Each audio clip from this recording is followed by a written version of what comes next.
There we go. Okay. I'll wait until people seem to have stopped coming in, but it's very possible that 4 is what we're going to get here. So we shall see. I know Jillian wasn't, this didn't work with her, so I think it was Jillian, but. And I do have a PowerPoint for this, which I've already uploaded to the additional resources page, so that you'll have that with the links that I'll be showing you today, and also some other material that I thought might be useful. And instead of a handout, I just stuck it in the PowerPoint, so you'll have that. Okay, so I'm going to actually let's go with the share screen. And oops, it'll be good to be at the beginning. Let's see this. There we go. All right. So you're seeing PowerPoint? Good, good. Okay. So yeah, so basically what I want to do is I'll go over some kind of do's and don'ts for reviewing.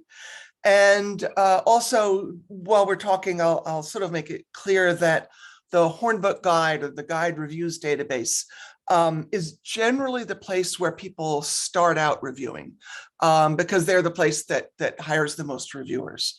And then once they've got a little bit of a track record there, then I know other former students who've gone on to review for Kirkus, for instance, and maybe some other journals as well. So this is a slide that maybe looks familiar to you, just to give you a sense of how many books there are every year.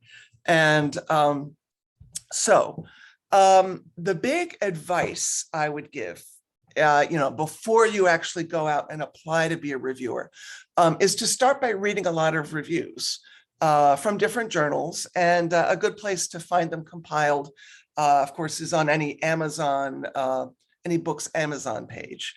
And you'll notice certain ones that keep showing up: Booklist, School Library Journal, Kirkus, and the Hornbook doesn't usually show up there because the Amazon used to pay the Hornbook for reviews, and then they stopped doing that. And so the Hornbook said, no, sorry. But you do have access to the Hornbook reviews via the Guide Reviews database. So, so if you want to apply, I'll show you the actual page that you'll want to look at before you do this. But the main thing you're going to need is a cover letter, a resume, and a writing sample. And in your cover letter, they want to know what kinds of books you're most interested in reviewing. And if there's certain kinds of nonfiction you feel you could handle, that's also really good for them as well. Because as you probably know, approximately half the books published are information books. So the Hornbook is a very small staff, and I don't know how they're doing it now, but in the old days, they would just take any application for reviewer that came in, they put it in a folder, and twice a year, they would look through those and then get in touch with people. So if you don't hear anything for many months, it doesn't mean they haven't, it doesn't mean anything. It just means they haven't gotten around to that part of things yet. And then what they'll do is, if you make that first cut, which is basically that they like your writing sample and your resume and your cover letter, then they will send you 1 or 2 books to review for the next upcoming. I'm so used to saying the next issue, but nowadays what they do is they upload reviews every 2 months. So, oh yeah, there it is. And then, as I mentioned before, Kirkus is probably the next place that could be a good, they actually have quite a few reviewers as well. And Booklist and Bulletin for the Center of Children's Books they don't have as many. They tend to have a staff of reviewers, and they don't interview quite, they don't review quite as widely. And then the sort of holy grail for reviewers is to review for the Hornbook magazine. And that's the place where any book that gets a 1 or a 2, that means that it made that very selective, it's like the 8 to 10% top books that get reviewed in the Hornbook magazine. And those are longer reviews, like 200 to 250 words, which is still not really long, but it gives you enough room to say more. So the best things you can do besides reading a lot of reviews is to review Hornings from cover to cover. Because it's about evaluating, but especially it's for people who want to review children's books. So that's sort of the Bible for anyone who would like to review children's books. And then the other thing is just know your audience. If you are reviewing, you want to get a sense of who is subscribing to this place, or if it's a website, get a little sense of demographics, because in some cases, it's going to be all librarians. In other cases, there might be more parents or teachers. School Library Journal is a review journal that a lot of teachers read, but they only take school librarians as reviewers.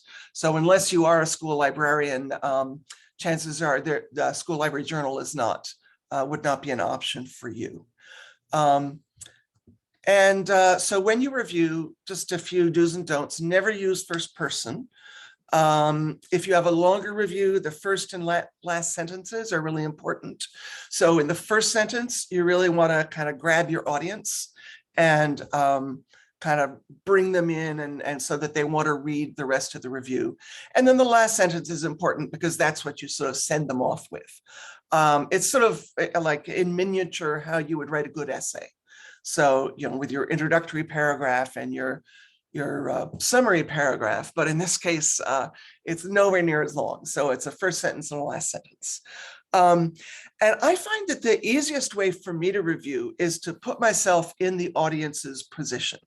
So most of the time you are reviewing for adults who are in the position of buying books for children. And then another thing is something that any review journal is going to look out for is that you're not using inexact words or overused words. And so if you're reviewing for the guide, anyone who uses cute or fun or colorful, the editors will strike that out and find a different word. Just because otherwise those words end up showing up over and over and over again. And when you're reviewing, just like any kind of writing, show rather than tell can be a really good way to use your, just show as in quote from the book, rather than just describing the book. You're going to have to describe the book, obviously, but the more specific you can get, the better. And so this is on the Hornbooks website, hbook.com. If you scroll all the way down to the bottom, there's like a little band of black with white type, and that's where there is a link to the employment page. And so you want to check out what it says under freelance reviewers. So this is what it says right now. It's certainly possible that they might change things at some point. Oh, good, they have updated. During the pandemic, in theory, they moved. So this suite A375, that's their new address. At the moment, they just still have a lot of boxes in there, and they're mostly still working from home. So as you can see, cover letter, resume, relevant writing sample. So, something like a picture book paper would be great. Or another thing you might do is take your bibliography, and if you can, maybe sort of rework some of those annotations to include more about the sort of evaluating the book. So in the bibliography assignment, we only ask you to describe the book. And then the other thing is that the guide review is meant to be 60 words, give or take. So that's also a bit shorter. So it definitely takes some practice to figure out how to do that. And then just to give you a sense of the Hornbook Guide Reviews database used to review everything. And now they only review 1 through 4. So they're only reviewing books that they recommend. And a 4 means that there's a minor flaw, but that minor flaw could be something as simple as that it's not printed on very nice paper. Or if it's an information book, you know, sometimes they're just using stock photos, or the photos are blurry or something like that. It's still generally books that have a 4, they're still completely recommended. The text is good, the art is good, etc. And since 1 and 2 are the ones that are reviewed by the Hornbook magazine reviewers, you're probably more likely to get books that the editors suspect will end up being a 3 or a 4. So just so you know, you're not necessarily going to get, you know, the best new books, but there are definitely times when the editors sort of miss something and the guide reviewer catches on to the fact that it's actually a really good book. And then, so what I want to just show you is, so this is sort of what I like to do. You have to describe the book, and you also have to talk about its merits and or flaws. And you can, depending on the audience, you could possibly compare it to other books. And again, this is sort of where, depending on the audience. So School Library Journal, mostly for school librarians. And these days, school librarians maybe are not professional librarians who know a lot about other literature. So if you're going to compare it to another book, you probably want it to be a fairly well-known book. And then for other journals like the Hornbook Review Database, you can pretty much count on the fact that a lot of the people reading these reviews will be very familiar with a lot of other books, including other books by this author. And so this let's see, I can't quite read this because I've got you all here. There we go.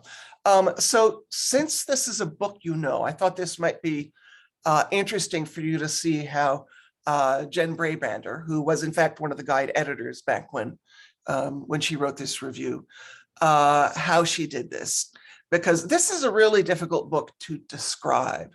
And so try to do that in 60 words. That's a tall order.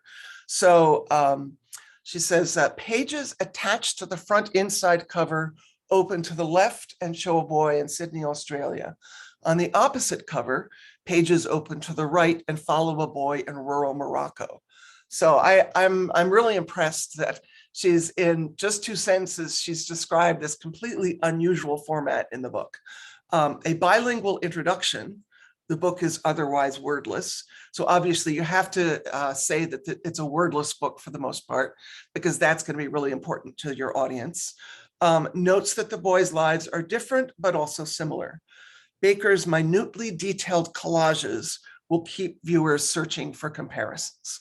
So it's really succinct and every word counts, as you can see. And so what I've actually done is, I've got each of the books that was on our syllabus. I went and looked for the guide review so that you can see how this was done. So another one, and in the guide, you know, they have this certain format where it's author's last name, first name, title, and then illustrated by comes in the body of the review. And this all has to do with how the database is set up. But if you're reviewing for the guide, they'll take care of all that. So, you know, usually what people do is they send in their reviews as either in the body of an email or as a Word attachment. And all it says, it's got the title and the author and the illustrator, and then you put in your review. And if you feel like it, you can suggest a rating, 1, 2, 3, or 4. And again, if you feel pretty comfortable with how the guide thinks and what their different subject headings are, you can add some of those into, and that'll just help out the editors.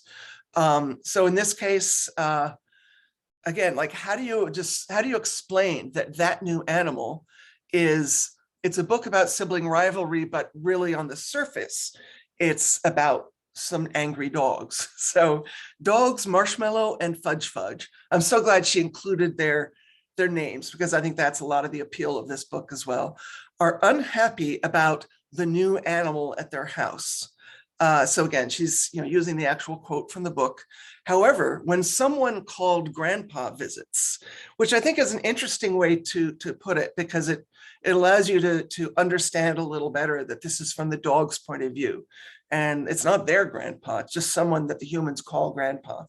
When someone called Grandpa visits and approaches the animal's cradle, the dogs have a change of heart. It's not his new animal, it's our animal. So again, I think by choosing that particular quote, it really gives you a sense of the book in fewer words than you might be able to do by describing rather than showing. Jenkins is funny, well-paced sibling rivalry tale. There it is. You have to say that it's a sibling rivalry tale. Sticks solidly to the dog's point of view, as do Pratt's equally dog-centered illustrations. Now, if she had more space, she might have said a little more about what the illustrations looked like. But one thing that's good about the guide database now is that it will always be accompanied by an image of the book cover. So you can also keep that in mind, knowing that there will be a book cover image. And if the book cover really shows the art pretty well, that is going to be helpful as well. So I've got all of them here, and they're on the only one that we read that got a 3 was Dave the Potter. So there they all are for you to take a look at if you're interested. And if you decide to apply to review for the Horn Book, be sure to mention that you took my class, because that tends to be helpful information for them. Sometimes they know right away that they want to give this person a try. Other times, if they're on the fence, they'll email me and say, what do you think of this student? Would he or she make a good reviewer? And then I've just got I dropped in a few slides that are that I originally put in for tomorrow's Zoom about working in publishing. But I think as a children's book reviewer, it's a really good idea also just to become more and more familiar with children's books in general. And so if you're staying in Boston, since I know the Boston scene a little better than others, Children's Books Boston is an organization where you can go to little seminars. It's usually like a $5 cover charge, and they have refreshments. They take place at various places around Boston. There has been nothing during the pandemic, but according to their Facebook page, it looks as if maybe they're starting to think about pulling this back together again. Book Builders of Boston, another place that if you were to go to their actual website, no one has updated the website since March 2020.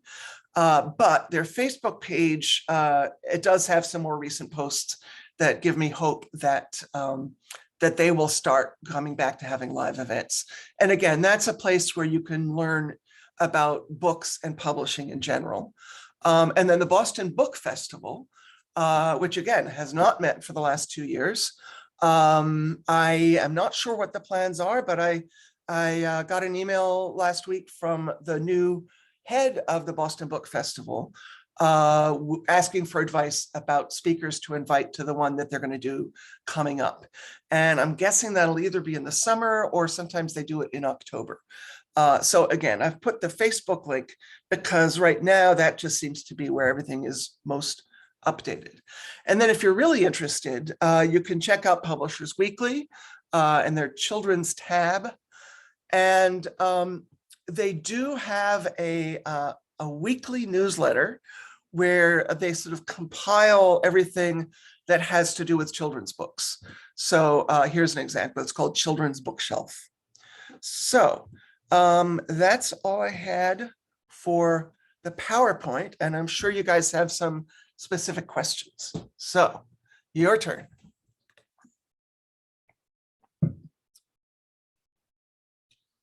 Is there a hand or not a hand? Maybe not.